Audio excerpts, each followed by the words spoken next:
Right. Opening statement, then Zach. Yep. Well, felt a little bit like Groundhog Day, to be honest with you. Like FIU, dominate the game, not reflective in the scoreboard, not happy with the way the offense played in the second half of FIU and in the red area in this game, and the fans left at halftime. It all felt like Groundhog Day to me. Never going to apologize for a win. They're too hard to get. Same team that should have beat South Carolina last year in the opener. Really dominated the game. Not reflected in the score. I mean, we probably left 35 points out there on offense with 6 possessions inside the 10, primarily the goal line offense and 5 in. Dropped a touchdown pass, overthrew a touchdown pass, fumbled going in. And had the game in total control. It was just a matter of what the score would be. And, really expected a 45, 52, 7 type game at that point. And we didn't do it on offense. I mean, we won the time of possession 41.5 to 18.5. First downs 30 to 10. Had 310 yards rushing. Won the turnover battle 3-1. Ended the half, beginning of the third, won 14-0. Good on third down, punt return for touchdown. 2 bad plays on defense. First play of the game was a dirty read for our linebacker. It was a outside zone read. We're not going to block the weak side defensive tackle. The guard blocked him, which meant it looked like outside zone, then came off late. And so the linebacker went. Quarterback pulled the ball. There was nobody left. But the last third down and 1 should never have. That's just an egregious missed assignment by the field end, who's got the quarterback and took the dive. So got to make the plays on offense. Got to get better, period, all the way around. Got to get better.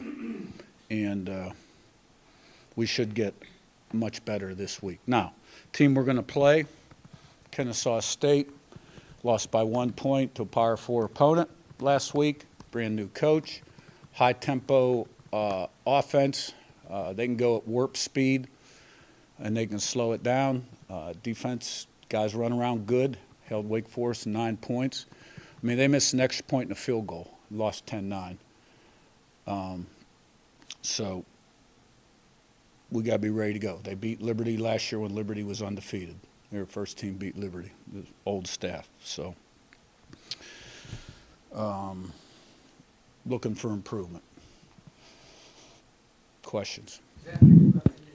Curt, you talk about just sort of like you compared it a little bit to Florida International last year. Maybe this is almost a philosophical question, not just specific to ODU. But as a coach, how do you approach sort of digesting with your team a game where maybe the underlying numbers say the score should have been different, but you can point to some good things in the performances. You can also point to some learning experiences, some things that need to improve, especially in week 1 when things are going to be a little rusty. I told the team in the locker room that wins are hard. Enjoy it, but not pleased with the way we played. With you guys, I put the game in perspective. With the team, the focus will be on what we put on tape and what we got to do to improve. So, not pleased. I can't imagine anybody on the team is pleased. And we got to get better. Well, yeah, you mentioned some of the red zone struggles, and Fernando talked about kind of a couple throws he missed. But when you watched the tape, what were your kind of biggest takeaways?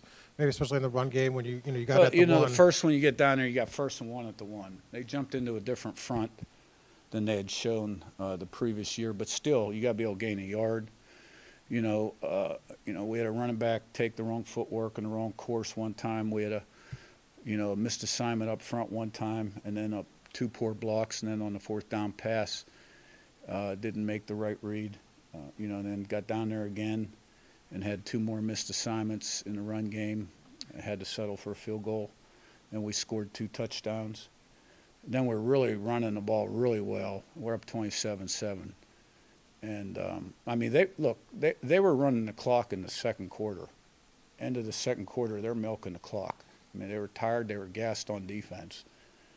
And, we threw a pass on 2nd and 6, and it was incomplete, put us in a 3rd and 6. And didn't make a great call on 3rd and 6. And then the last series, I thought that was pass interference on Surratt. They didn't call it. Sometimes the officials, feel like the game's over. You just want to get home. You got to call. Still got to call them. Drop a touchdown pass, overthrow a touchdown pass, wide open, and fumble going in. So, really, you could build a case that there's 55 points minimum. I guess the difference between FIU and that game was we were much more consistent for 90 yards or 93 yards than we were last year. Last year we led the country in red area touchdown percentage. So, but we got to get better. It doesn't matter what you did in the past. Got to get better now. So, that's that. Matt, right to Zach B. Coach, after going back and getting a chance to watch the film, what did you like most about what Fernando did on Saturday? And then I know you kind of talked about the processing, but anything else you noticed that maybe he needs to work on? Yeah, did some good things, left some things out there. The emphasis with him's been on his processing and decision making. And, you grade the quarterback based on his decision making and accuracy. Is he going through the right reads, throwing the ball to the right guy and accurately? So he's made progress since he's been here, but, he's still got to get better. Coach, you talked about the fact that you guys aren't happy with how you played. Why don't you think that you guys played to your standard? Where did those misreads, Missed assignments, and guys not doing their job, and every once in a while they line up in a different defense than you thought they would. So, got to make the plays. Coach, with Drew Evans, him coming back, how would you assess the way he played? Solid. He's going to give you a great effort. He's going to finish, give you everything he's got. He's a really smart player. And, having him back is a real plus. I thought our offensive line and tight ends did a nice job. Our running backs, our receivers, most of the day blocked well. It was a game where, they were called on to block safeties. And really, overall, I thought we did a great job penalty-wise. I think we had 3. The one call on the interception was not a good call on our number 12, Boykin. So we had a false start, and then we got a running into the punter, which, Isaiah Jones says he got his hand on the ball. So from that turnover ratio and penalties, 2 things you talk a lot about in an opener. We did a great job. And all of our special teams goals we accomplished. This game really came down to what happened inside the 6-yard line and 2 plays on defense. Other than 2 plays on defense, you hold them to 160 yards. But it's a win. It's a 2-score win. But we left a lot out there. And it's good that we've gotten to the point where people's expectations are such that they're not happy with just wins. But at the end of the day, they all count as one win. Coach, with special teams, you had the big punt return. A punt was blocked, it looked like on TV. But Brendan Frankie is the long field goal guy, and then Quinn Warren stepped in a big spot and hit one inside the 3. Can you just talk about where you're going to use Frankie and the punting situation? Yeah, we feel like Quinn is a really good prospect. And Quinn stepped in. Our punter had a little issue and wasn't available at that time. And Frankie is the long field goal guy. He's drilled them in practice. He hadn't missed one in practice. Now, he's only kicked about 4 or 5 because we'll practice, a long field goal, 56, 58 yards. This one was 52, but into the wind, and he hit the crossbar. So that's where that's at. You mentioned how you can't imagine anybody was really pleased from this win. When you had that talk with your team in the locker room, what was kind of the immediate after effect, kind of the reaction they had when you're talking I think about they understood. Look, we had them where we wanted them. We just had to put the fork in them, and we didn't. So I don't wait around for their reaction.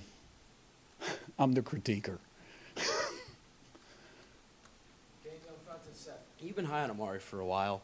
Where have you kind of seen him, evolve the last year and a half? And then you had him at Rover for the first half last year. Why did you move him back? Yeah, well, first of all, that's a guy that has not redshirted. So, he played as a freshman and started the whole season as a true sophomore. And we moved him back to strong safety because he's a really smart, instinctive player, and there's a lot of communication involved there. And it gave us the ability to put our best 5 on the field. So he's a really good football player that I think the sky's the limit. And, he'll get out what he puts in. He could be an outstanding football player. I've seen him really mature and grow up. A couple things for you. First, quickly, injury updates. You mentioned McCarthy got banged up, and also Bryson Bonds and Byron Baldwin. Just where are all those guys at, and if did anybody else come out of the game with anything? Yeah, Bonds unfortunately has a knee injury and will miss the rest of the season. Baldwin is more day-to-day. A little bit about it in your opening statement about the crowd. Disregarding the second half, what was your initial reaction to seeing the full crowd and a parachuting bison I thought mascot the during students the run-out? were awesome. They bought extra tickets, and they were loud. The place was rocking. We didn't see the bison come in. I heard it was spectacular, big time, and the crowd was rocking. And we needed to give them more to cheer about. Turning the page to Kennesaw State, what are your early impressions of them, and what kind of challenges can they give you on the offensive side of the ball? Well, like I said at the beginning, the offense can go really, really fast at warp speed. They'll change the tempos. Athletic quarterback that spent some time here, senior. They've got a lot of older guys in general on their football team in starting roles. Receiver number 1's a really good player. Running back is a really good player too. So they're going to use the field, and the biggest adjustment will be when they do go warp speed, getting the calls in, getting lined up, that kind of thing, and keeping the quarterback contained. And defensively, I'm impressed. I mean, they're fundamental. They're well coached. They're in the right place. They run around good. They tackle. They're tough. Guys done a nice job there. All right, thank you. Thanks.